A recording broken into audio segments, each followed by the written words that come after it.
Good morning. Happy Wednesday. All right. There we go. All right. Yeah, happy Wednesday. Hope you guys are doing well.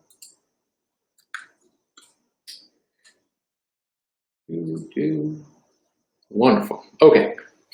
All right. Beautiful day out there today. We had a little bit of rain yesterday in the afternoon, which was always good.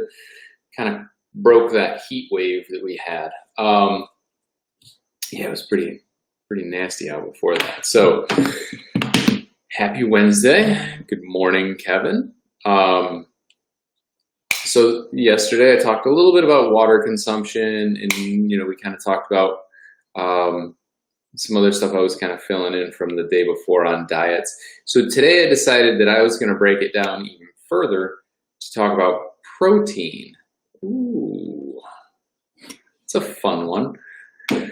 Protein, some sources of protein, and then a little bit of background about it, and then like our minimums, and there really isn't a maximums. So, but we'll start with just like primary sources. Sources I think are the best sources are going to be lean meats, poultry, fish, because those are 100% complete proteins. Anytime we get into plant-based protein, most plant-based protein is not a complete protein. And complete, what we mean is it's lacking in some of the amino acids. So you've got essential amino acids, and then you have non-essential amino acids. And amino acids are what make up protein. Protein is made up of amino acids. So as it breaks down in the body, you're able to utilize those amines. Good morning, Mother. And, shuttle that into the muscle and start the repair process, building process, so on and so forth. So all animal sources will be 100% complete. Most plant sources are not complete. And that is why a lot of vegetarians and vegans will put things together, like rice and beans creates a complete profile of protein. Most plant sources will be a 2-to-1 ratio of carbohydrates to protein. So for every gram of protein you also get 2 grams of carbs. And then when we get down into some numbers in a minute, you'll see that that can add up very quickly. So from a calorie perspective, protein and carbohydrates are equal. So they're 4 calories per gram. So that's just a fun little fact for you. So if you're trying to figure out, if you eat 100 grams of protein a day, how many calories is that? You do the math, you can figure it out. So there's some talk as well about like the minimum that you should have. And the minimum amount of protein in your diet should be 0.8 grams per kilo. Kevin is probably the only one watching who understands what a kilogram is.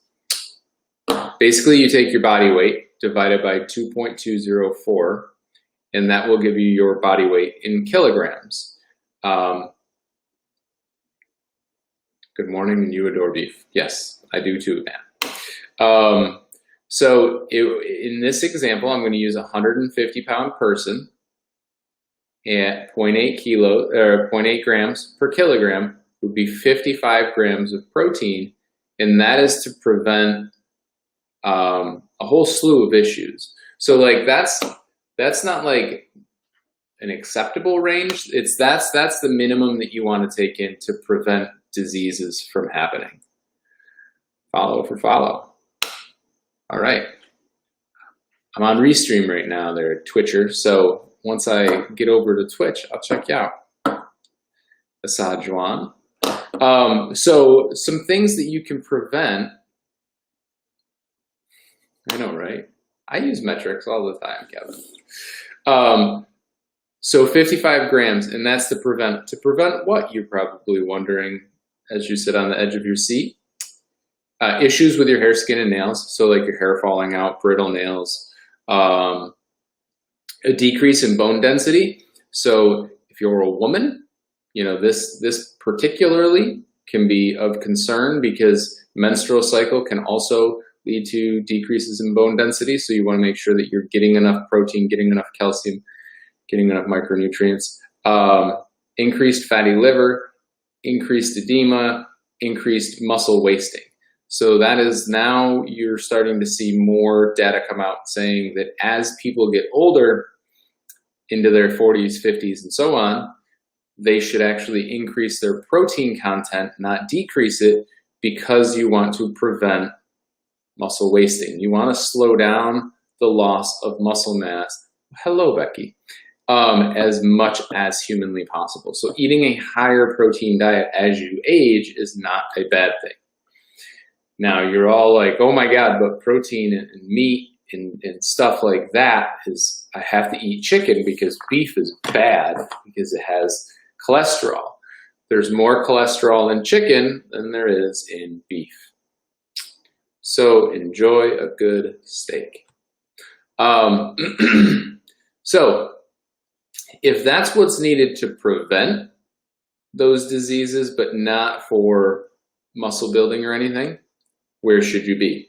Ideally, you're going to want to fall with your protein between 1.6 and 2.2 grams per kilo. And that, for you Americans who don't understand metric, 2.2 grams of protein is 1 gram per pound of body weight. So you can just live on that number. Try to hit that number and you're doing pretty good. So that's a big range. That range is from, crowded this morning. Good morning, Deborah. That range is going to be between 108 and 150 grams per day. So that's a big variance. But again, this is going to be the ideal to make sure that you're not having, because of a protein deficiency, issues with your hair, skin, and nails, decreased bone density, You did not know what, Kev? You did not know how much protein you should have, or that 2.2 is the equivalent of 1 gram per pound? Because you play in metric, so I wouldn't, maybe you'd know that. I mean, you're in the military. You probably know that. So, so again, a 150-pound person can take in anywhere, should take in anywhere from 108 to 150 grams. And that's going to be, like that ideal range. Some people will even go a little bit higher than that. And they have found studies, there's a couple of studies that have found you can take in up to 3 grams, 3 grams of protein per kilo and not have any adverse reactions. So, I mean, that's a lot of, the cholesterol in chicken, yeah. Most people don't know that chicken actually is higher in cholesterol. I'll try to find a graphic and post it in the comments.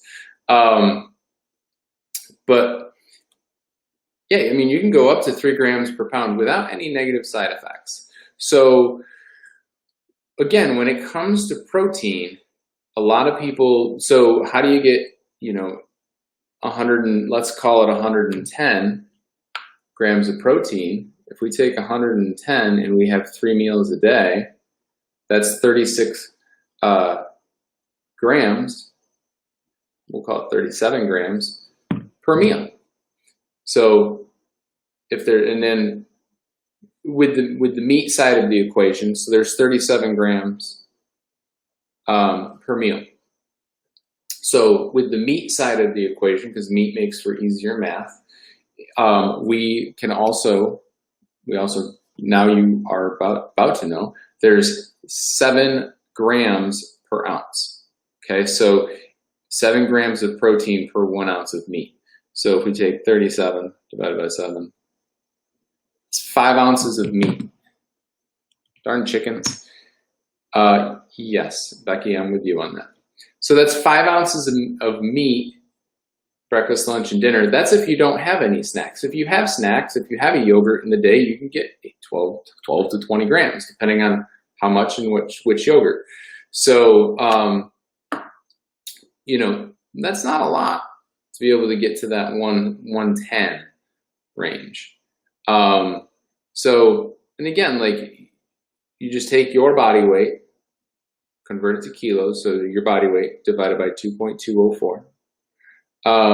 And then multiply that by 1.6 to 2.2, somewhere in there. If you're more on like you're working out a lot, I would go right to the 2.2. If you don't work out, but you just like, you know, I want to make sure I'm getting enough protein, 1.6. So there you have it. There's a little protein chat for whatever day. Today's Wednesday. And yeah, I'll try to find, I've found a couple of really cool little graphics that breaks down a bunch of the different animals with the amount of cholesterol in them. And again, like most people ran away from beef back in the 70s because of a very, very biased study that came out about saturated fat and how bad it was. And then we had the rise of the chicken. And basically, most people didn't realize that there's actually more cholesterol in chicken than there is in the beef and red meat they were eating. So look at this. We have this whole, you know, issue now with people with high cholesterol. And, you know, when you're not exercising, you're super sedentary at work, you're eating highly processed food, and you're eating highly processed chicken breasts. I mean, there's something to be said, like, you know, now that we're raising meat chickens, we see it firsthand. Our chicken breasts are like this big, right? And you go to Wegmans and you're getting them like, you know, you're getting a full 8-ounce chicken breast. I tell you, there's a lot going on in that chicken. I would not want to see that thing on its way to slaughter. So, you know, there's a whole other slew of things. So that's my argument for buying organic, buying grass-fed, grass-finished products. But we'll talk more about that another day. So protein for you, a little protein chat. A message, and again, I'll try to share one of those pictures of cholesterol and chicken versus other animals and such. So have a great Wednesday. Remember to practice your social distancing and eat some red meat.